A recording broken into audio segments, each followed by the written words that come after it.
Antes de la tormenta, el Mediterráneo era un hervidero de comercio y poder, pero también de tensiones ocultas. Sicilia, en el centro de este mundo, era un cruce de culturas y ambiciones, griegos al este, cartagineses al oeste, pueblos indígenas en el interior. Durante siglos, la isla fue campo de batalla entre griegos y cartagineses, un microcosmos de la lucha mediterránea. Controlar Sicilia significaba dominar las rutas marítimas clave entre África y Europa. Su valor estratégico la convertía en el premio más codiciado. Ahora, dos potencias emergentes, Roma y Cartago, estaban destinadas a chocar por su control. El equilibrio de poder estaba a punto de romperse. El viejo orden sería barrido por una marea de sangre y hierro.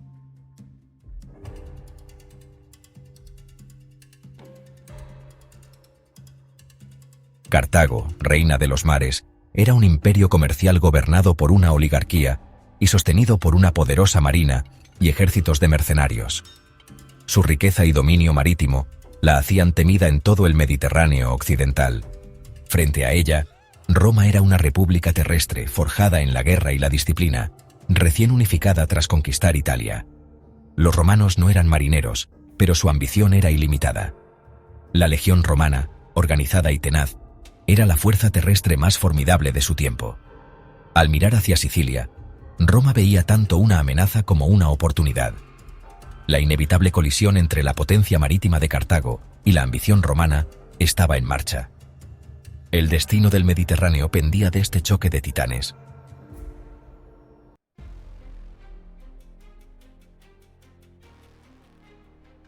La chispa fue encendida por los mamertinos, mercenarios italianos que tomaron Mesana y desestabilizaron Sicilia.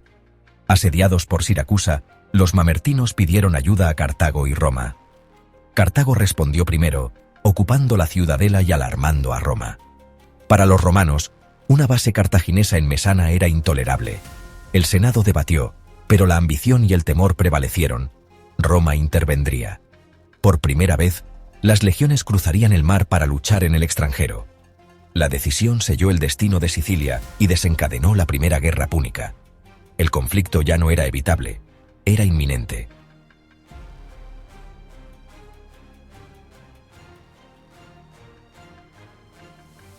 Roma apostó todo al intervenir en Sicilia, enfrentando su inexperiencia naval contra la supremacía cartaginesa. Sin flota propia, recurrieron a barcos aliados para cruzar el estrecho bajo constante peligro. El cónsul Apio Claudio Caudex lideró la arriesgada operación, sabiendo que el fracaso significaría desastre. El cruce era una maniobra improvisada, pero esencial para establecer una cabeza de puente en Sicilia. El éxito abriría un nuevo capítulo para Roma. El fracaso la confinaría a Italia. Las legiones esperaban en la orilla. El destino de la República pendía de un hilo. Era un punto de no retorno. Roma se jugaba su futuro en una noche sin luna. El desafío estaba lanzado.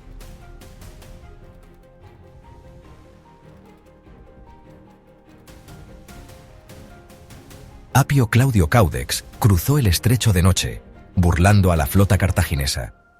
Los mamertinos, hartos de Cartago, ayudaron a los romanos a tomar Mesana sin lucha. Cartago, furiosa, crucificó a su comandante y declaró la guerra. Aliada con Siracusa, Cartago sitió Mesana desde dos frentes. Los romanos, rodeados, no esperaron. Atacaron primero a los siracusanos y luego a los cartagineses, derrotando a ambos. El asedio se rompió. Roma había demostrado su valía en Sicilia. La guerra apenas comenzaba, pero el mensaje era claro. Roma no retrocedería. El destino de la isla y del Mediterráneo estaba en juego.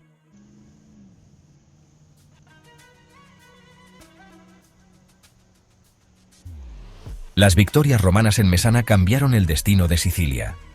Hierón de Siracusa, impresionado por la disciplina romana, abandonó a Cartago y se alió con Roma, asegurando suministros y una base en el este. Con renovada confianza, los romanos sitiaron Agrigento, la principal base cartaginesa. Tras una brutal batalla, las legiones conquistaron la ciudad, demostrando su poder y cambiando el curso de la guerra en Sicilia.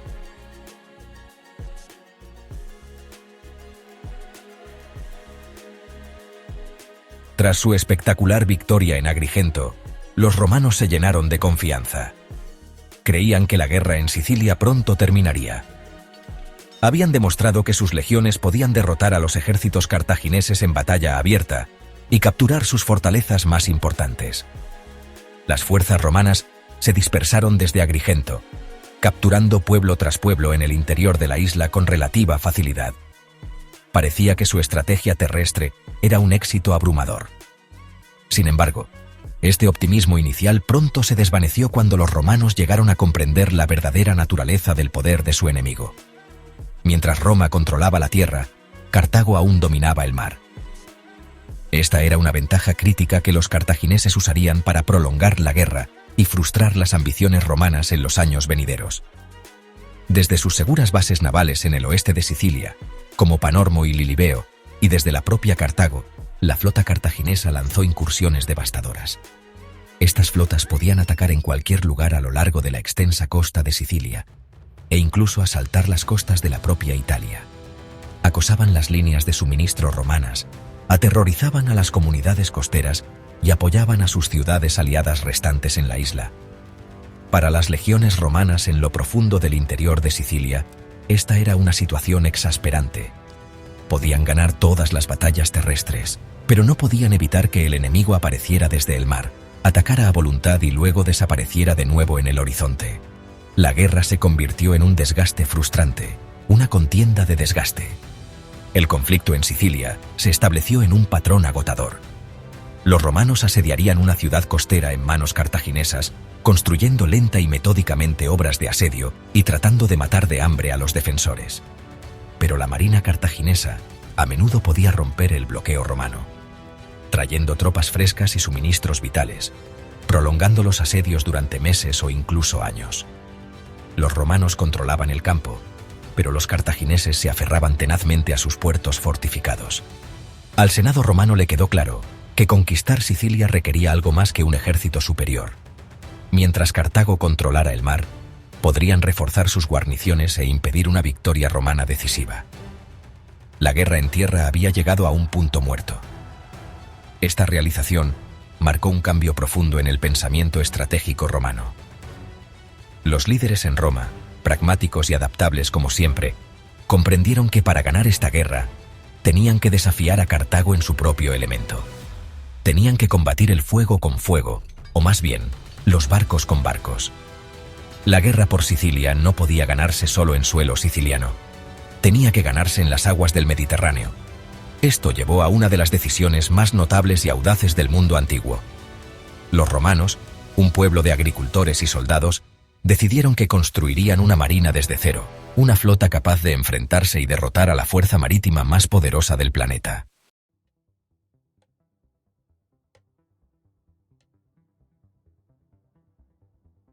La solución romana a su inferioridad naval fue el Corvus, un puente de abordaje pesado con un pico puntiagudo, capaz de unir dos barcos en combate. Cuando los romanos lo soltaron sobre los barcos cartagineses, la batalla naval se transformó en una lucha terrestre. Los legionarios expertos en combate cuerpo a cuerpo superaron a los marineros cartagineses. La victoria en Milae fue decisiva. Roma capturó o hundió 50 barcos enemigos. Roma celebró su primer triunfo naval y el Corvus cambió el equilibrio de poder en el Mediterráneo.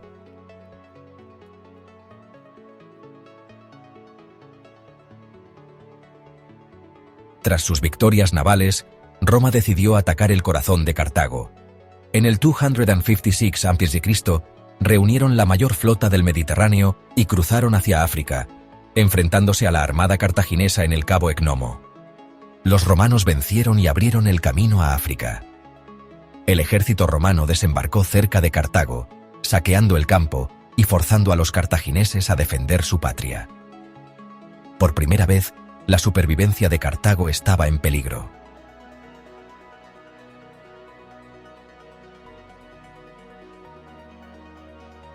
En la profundamente supersticiosa Roma antigua, ninguna decisión importante, y mucho menos una militar, se tomaba sin consultar antes a los dioses.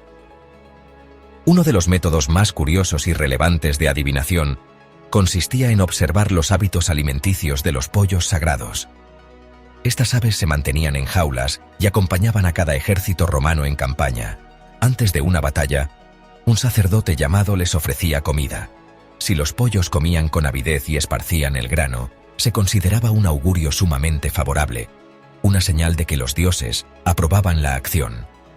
Pero si se negaban a comer, era una advertencia terrible, una señal divina de desastre inminente que un comandante sensato ignoraría bajo su propio riesgo, arriesgando tanto la derrota como la ira de los dioses. Este mismo ritual desempeñó un papel famoso y fatal durante la Primera Guerra Púnica. En el año 249 a.C., el cónsul romano Publio Claudio Pulcro se preparaba para lanzar un ataque naval sorpresa contra la flota cartaginesa en Drepana, un puerto clave en el oeste de Sicilia. Antes de enfrentarse al enemigo, realizó con diligencia el ritual de los pollos sagrados. Para su consternación, los pollos se negaron rotundamente a comer, un mal augurio claro e inequívoco. Un subordinado quizás habría cancelado el ataque, pero Pulcro era un hombre arrogante e impetuoso. Exasperado por la terquedad de las aves y la superstición que sentía que lo frenaba, cometió un acto legendario de impiedad que sería recordado durante siglos. En un arrebato de ira, según se cuenta, Pulcro tomó la jaula de los pollos sagrados y la arrojó al mar. Mientras las aves caían al agua, declaró con desdén: «Si no quieren comer, que beban». Con este acto blasfemo, selló su propio destino y el de sus hombres. Ordenó que el ataque continuara, llevando su flota hacia el bien defendido puerto de Drepana. Sin embargo, los cartagineses no se sorprendieron. Estaban listos, y su almirante Aderbal maniobró hábilmente sus naves para atrapar a la flota romana contra la costa, aplastándola en una derrota devastadora. Fue uno de los peores desastres navales que Roma sufriría jamás. La batalla de Drepana fue una catástrofe para Roma. Perdieron más de 90 barcos y miles de hombres murieron o fueron capturados. En Roma, la derrota se atribuyó directamente al sacrilegio de Pulcro. La historia de los pollos ahogados se difundió rápidamente, como una advertencia sobre el precio de la arrogancia y la falta de respeto a los dioses. Pulcro fue llamado de regreso a Roma en desgracia, juzgado y multado severamente por su fracaso y su impiedad. Este episodio sirvió como recordatorio del profundo papel que la religión y la superstición desempeñaban en la mentalidad romana, donde la voluntad de los dioses, interpretada a través de algo tan simple como el apetito de un pollo, podía determinar el curso de una guerra.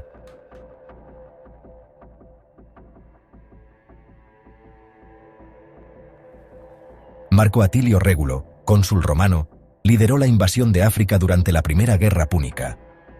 Al principio triunfó, pero su arrogancia al imponer condiciones humillantes llevó a su derrota ante el general espartano Xantipo.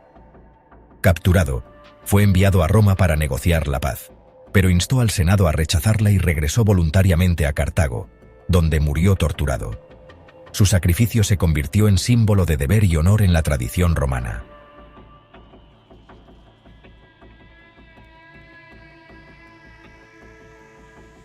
Hacia el final de la guerra, cuando ambos bandos estaban exhaustos tras más de 2 décadas de lucha, surgió en Sicilia un nuevo y formidable líder cartaginés.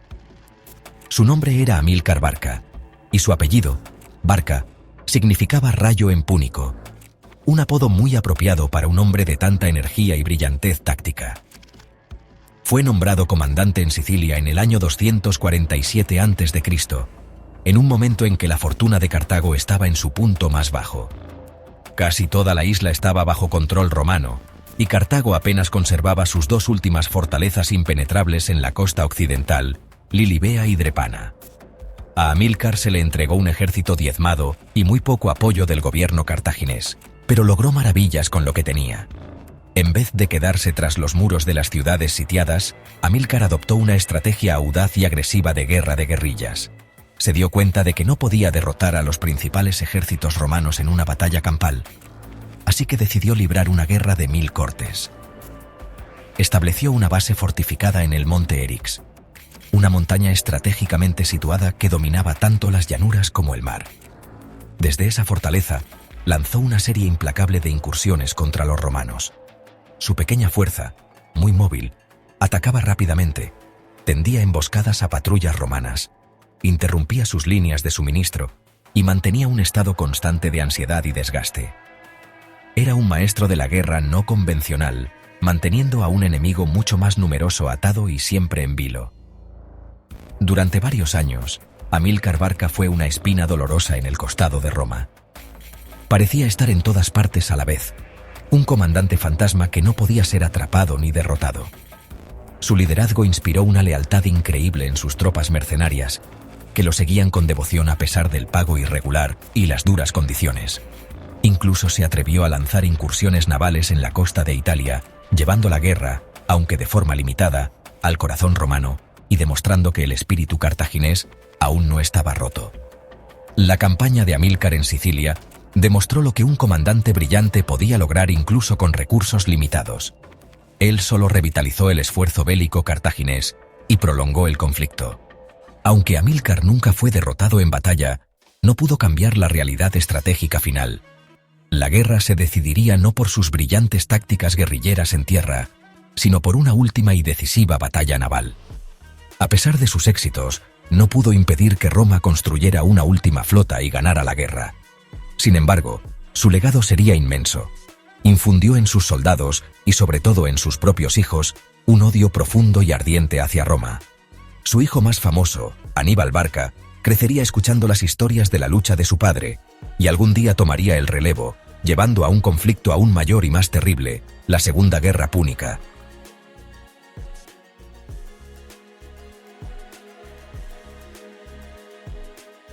La Primera Guerra Púnica fue un choque entre el poder terrestre de Roma y la supremacía naval de Cartago. Roma dominaba en tierra con sus disciplinadas legiones y aliados italianos, mientras que Cartago controlaba el mar con su poderosa armada y mercenarios. Los romanos ganaron batallas en Sicilia, pero no podían superar la flota cartaginesa. Pronto comprendieron que para vencer, debían convertirse en una potencia naval, cambiando para siempre el curso de la guerra.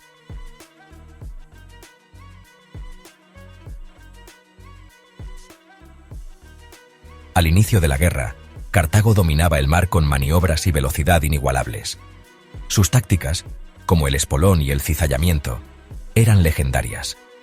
Los romanos, novatos en el mar, innovaron con el Corvus, un puente de abordaje que cambió la guerra naval de maniobras a combate cuerpo a cuerpo. El Corvus les dio victorias, pero también causó enormes pérdidas por su peso e inestabilidad. Al final, Roma perfeccionó su flota y se convirtió en la nueva potencia naval del Mediterráneo.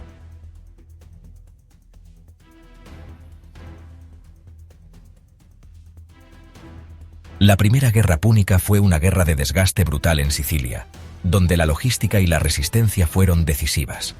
Los romanos sitiaron fortalezas cartaginesas durante años, mientras ambos bandos sufrían enormes tensiones financieras y humanas. La alianza con Siracusa y la capacidad de movilizar recursos dieron ventaja a Roma. Cartago, dependiente de mercenarios y con recursos agotados, no pudo resistir. La superior resistencia y voluntad política romana aseguraron su victoria y dominio en el Mediterráneo occidental.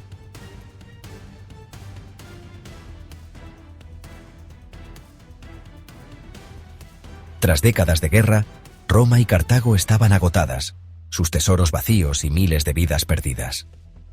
Los romanos, con una última flota financiada por ciudadanos, apostaron todo bajo el mando de Cayo Lutacio Cátulo.